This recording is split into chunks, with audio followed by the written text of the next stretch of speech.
वलीद इकबाल साहब, आपका जवाब अधूरा रह गया था। पंजाब हाई कोर्ट में पेंडेंट, लाहौर हाई कोर्ट में पेंडेंसी का इशू नहीं है। लोअर कोर्ट्स की जितनी शिकायत हैं वो भी कोई मसला नहीं है। पंजाब में सब तरफ अच्छा है।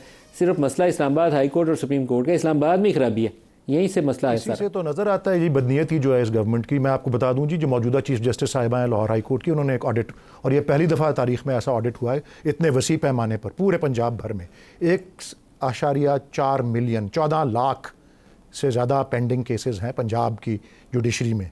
उसमें से तकरीबन सिविल कोर्ट्स जो है, ये नीचे से, जब ये 26वीं तरमीम आ रही थी, मैं बारहा कह रहा था कि भाई रिफॉर्म लाना है तो नीचे से शुरू करें, क्योंकि नीचे आप देखें केसेस की पेंडेंसी क्या है। 1.2 मिलियन केसेस सिविल कोर्ट्स में, सबसे निचली सतह, यानी कि 12 लाख केसेस वहाँ पे हैं।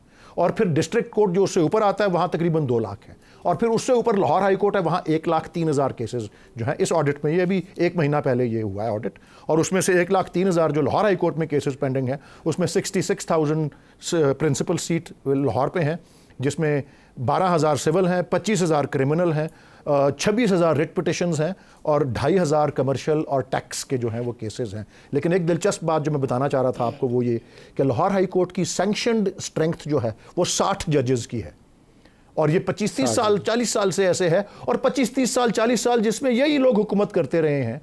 कभी 40 से ज़्यादा 38, 40, 42 से ज़्यादा जज लाहौर हाई कोर्ट में बने ही नहीं, मुकर्रर ही नहीं, तकर्रुर ही नहीं होता। और मैं इत्तेफाक से 2-3 दिन पहले जुमे की रात पे एक जगह निजी महफिल में था, वहाँ लाहौर हाई कोर्ट के एक साबिक चीफ जस्टिस साहब तशरीफ फरमा थे। उन्होंने कहा यार हमारे पास बंदे ही नहीं होते इस काबिल जिनको जज बनाया जाए। ये उनकी ऑब्जर्वेशन थी, मतलब उन्होंने एक ज़ाती सतह पर ये एक राय दी। बट आप ये फिगर्स देख लें, और आप देख लें कि बस सुप्रीम कोर्ट पर ही फंस गई ये बात, और इस्लामाबाद हाई कोर्ट पे। ये सारा इससे इस बदनीयती का पता लगता है, और ये पता लगता है कि इंसाफ का बोलबाला इस्लामाबाद से हुआ करेगा। वलीद साहब, लाहौर में तो आप इंसाफ कर नहीं सके, अब इस्लामाबाद से इंसाफ हुआ करेगा, यहीं बैठ के फैसले हुआ करेंगे। माजिद निज़ामी साहब, आपको गोइंग फॉरवर्ड आपको लगता है कि ये जो क्योस वाली कैफियत थी, अदलिया, जुडिशरी, इधर से एग्जेक्टिव आपकी, ये आमने सामने ही हमें मोस्ट पार्ट नज़र आते हैं 3-4 सालों के अंदर, एक स्वाय वो पीरियड के जिसमें बंदयाल साहब बहुत ज़्यादा पीटीआई के साथ अलाइन हो गए हुए थे। बाकी वाला अरसा कभी साकिब निसार फिक्स कर रहे होते थे पीएमएलएन को, कभी इफ्तिखार चौधरी पीपल्स पार्टी को फिक्स कर रहे होते थे। क्या इस फेज़ से हम आगे गुजर गए या नहीं गुजरे? जी, मुझे तो लगता है कि उसी फेज़ को कंटिन्यू किया गया है। उसकी वजह ये है कि कुछ ख़राबी आ गई थी, निज़ाम चलाना ज़रा मुश्किल हो रहा था, क्योंकि अदलिया की जानिब से कुछ मुज़ाहमत थी, और अब बड़ी स्मूथ फंक्शनिंग होगी। सिस्टम के तमाम जो सतून हैं उनको इनलाइन कर दिया गया है। एक तरफ तो सुप्रीम कोर्ट के चीफ़ जस्टिस की जो मुद्दत मुलाजमत है या उनकी तकर्री है, उसमें एक बाइंडिंग लगा दी गई है कि वो उनकी एक हद मुकर्रर कर दी गई है। लेकिन दूसरी तरफ एक और इदारे के ऊपर से बलाई हद ही ख़त्म कर दी गई है।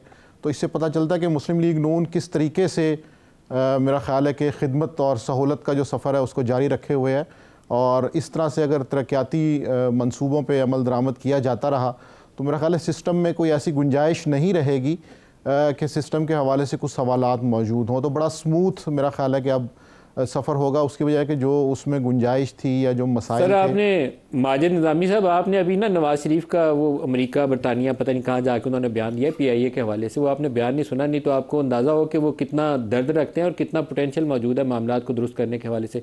3 दफ़ा नवाज शरीफ पाकिस्तान के वज़ीर आज़म रहे, दूसरी दफ़ा उनके भाई वज़ीर आज़म बन चुके हैं, और उनकी बेटी इस वक्त चीफ मिनिस्टर पंजाब हैं। वो कहते हैं पीआईए ले लें। पीआईए में आपने 5 वज़ारत उज़्मा में क्या चीज़ें दुरुस्त कर ली हैं, जो अब बेटी को पीआईए दे दें तो फिर पीआईए ठीक हो जाएगी। तो नून लीग का विजन इस वक्त एक डिफरेंट लेवल के ऊपर है। मैंने इसलिए वो नदीम की थ्रो की मिसाल दी थी आपको, अरशद नदीम की थ्रो की मिसाल, कि उसी तरह का विजन शहबाज साहब इस वक्त अप्लाई करने की जुडिशरी के अंदर कोशिश कर रहे हैं। जी बिल्कुल ऐसा ही है। और यहाँ पर फिर मुझे जो तस्वीर दर्द है अल्लामा मोहम्मद इकबाल की, उसका जो अगला शेर है वो याद आ गया है कि ये दस्तूर ज़ुबाबंदी है कैसा तेरी महफ़िल में, यहाँ तो बात करने को तरसती है ज़ुबां मेरी। तो मेरा ख़्याल है कि ये जो शेर व शायरी है, ये इस्तारे, ये इशारे, ये इस बात को ज़ाहिर करते हैं कि जब एक अनदेखी घुटन हो जिसमें बात ना की जा सकती हो तो फिर लोग अशार का सहारा लेते हैं।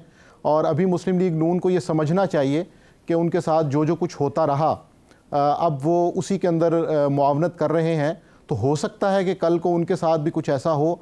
उसकी वजह यह है कि पिछले 25 साल में जितनी भी असम्बलीज़ रही हैं उसमें प्राइम मिनिस्टर चेंज हो गया है। तो अब देखना ये है कि क्या शहबाज शरीफ साहब भी चेंज होंगे, या वो अपने 5 साल मुकम्मल कर लेते हैं। तो मेरा ख्याल है कि ये एक अहम सवाल होगा आने वाले दिनों में। अच्छा बैरिस्टर अकील साहब, मुझे लगता है कि हमने ब्रेक में जो बातें यहाँ की थी ना, माजिद निज़ामी ने कान लगा के वो सुन ली हैं। तो मैं आपको दोहराने को तो नहीं कहूँगा ब्रेक में मैंने क्या बातें की और आपने क्या की, लेकिन आप उस पर रिएक्शन दे सकते हैं। उस पर बिल्कुल रिएक्शन देता हूँ, क्योंकि शेर व शायरी का आपने माहौल गर्म कर दिया। और इल्लामा इकबाल साहब का ही शेर है कि खुद ही को कर बुलंद इतना कि हर तकदीर से पहले खुदा बंदे से खुद पूछे कि बता तेरी रज़ा क्या है। इसमें खुदा आपने इस्तारा किसके लिए इस्तेमाल किया? मैं तो कोई तबसरा ना कराएं, लेकिन एक शेर है और उनको डेडिकेट किया है बिल्कुल। ठीक है। क्या नून लीग के लिए भारी तो नहीं पड़ेगा? नहीं, देखिए नून लीग के लिए कोई नहीं, हमने देखे स्ट्रीमलाइन की हैं चीज़ें। और यहाँ पे देखें सबसे बड़ी बात ये, बार बार इसी प्रोग्राम के तवज्जो से भी मैं बता दूं कि कहा जाता है कि शायद लाहौर हाई कोर्ट में बहुत ज़्यादा पेंडिंग केसेस हैं। बिल्कुल, और हमने देखा, दोनों प्रैक्टिसिंग लॉयर हैं और बिल्कुल ठीक वलीद इकबाल साहब ने कहा कि वहाँ पे कभी भी सैंक्शन स्ट्रेंथ जो है वो 60 है, लेकिन कभी 60 सीटें भरी नहीं गई। तो यहाँ पे भी कोई ये नहीं है कि 34 की 34 भर दी जाएंगी। एज एंड व्हेन और एज पर नीड बेसिस जो है उनको उनकी एलिवेशन होगी या उनको फिलअप किया जाएगा। यहाँ पे वैसे अगर चीज़ देखा जाए तो जो इस्लामाबाद हाई कोर्ट में बनी है और उसके अलावा दीगर जो कॉन्स्टिट्यूशनल बेंचेस बनेंगे आपके by way of resolution, of course Sindh ने तो आज वो कर दिया, लेकिन अब पंजाब ने करना है, केपी ने करना है कि वहाँ पे जो हाई कोर्ट्स हैं उनमें अदालती बेंच बने। वहाँ पे फिर रजिस्ट्रीज भी होती हैं। और जिस तरह मिसाल के तौर पे कि बलूचिस्तान हाई कोर्ट की अगर बात की जाए, वहाँ पे पंजगुड़ में रजिस्ट्री है, दीगर जगहों पे वहाँ से लोग उठ के इस्लामाबाद आके या कोहिस्तान से आके लोग जो है वो इस्लामाबाद आके पिटिशंस दायर कर रहे होते हैं। तो ये एक मैकेनिज्म मौजूद है, बिल्डिंग्स मौजूद हैं, स्टाफ मौजूद है। सिर्फ कमी किसकी है? जजेस की कमी है। ये जजेस जब इनकी एलिवेशन होगी, इनको जजेस की अपॉइंटमेंट होगी, तो फिर जाहिर बात है एक पूरे निज़ाम में बेहतरी आएगी। प्रैक्टिस एंड प्रोसीजर एक्ट के अंदर भी तरमीम आई आज, वो क्या कहती? मैंने आपके प्रोग्राम में कहा था कि ये इन्होंने जो प्रैक्टिस एंड प्रोसीजर एक्ट को चेंज किया है, उसके बाद ये ऑर्डिनेंस लेके आए और फौरी तौर पे काजी साहब ने उस पर नोटिफिकेशन किया था। आपके प्रोग्राम में मैंने कहा था कि ये सिचुएशन फिर बदलेगी, इससे बेहतर है 30-40 ऑर्डिनेंस बना लें और नोटिफिकेशन बना के अपने पास रख लें। जो सिचुएशन हो उसमें जो फिट आता हो उसको आप इस्तेमाल कर लें। अब आज तो फिर आपने एक ऑप्शन दे दिया अपना बंदा फिर फिट करने के लिए, कल को सिचुएशन अब क्या किया? अब बता भी दें क्या किया। अब उन्होंने कहा है कि जी अब जो कॉन्स्टिट्यूशनल बेंच का जज होगा वो इस प्रैक्टिस एंड प्रोसीजर कमेटी का हिस्सा होगा। कल को फिर सिचुएशन बदलेगी, या आप ऑर्डिनेंस लेके आएंगे या आपको फिर एक अमेंडमेंट लानी पड़ेगी। वो जो जुडिशियल कमीशन है, एक शेयर कहना चाहता हूँ आखिरी वक्त के आखिरी को कह रहे हैं अभी, ये बड़ा अच्छा इनका मैं इसलिए कह रहा हूं कि एक वक्त आएगा, ये शेर इनके लिए कि वक्त के तख्त से यक लख्त उतारा हुआ शख्स, तूने देखा है कभी जीत के हारा हुआ शख्स। बस मैं इस पे ज्यादा नहीं बात करूंगा, सिर्फ इतना कहूंगा कि जो कुछ आज ये हो रहा है ना, ये वक्त दूर नहीं है, ये वक्त दूर नहीं है। ये इतना बड़ा जो entire setup and the system which has been changed by virtue of this amendment, whether they have followed the rules 2007, whether they have followed the rules 2012 Senate, whether they have followed the procedure of legislation which has been prescribed in the Constitution, आप जैसे legislation कर रहे हैं, ओ भाई रात तक हमें being a legal फर्टेंटी हमें नहीं पता और बीइंग अ पार्लियामेंटेरियन इनको भी शायद पता ना हो सिवाय 5-4 के,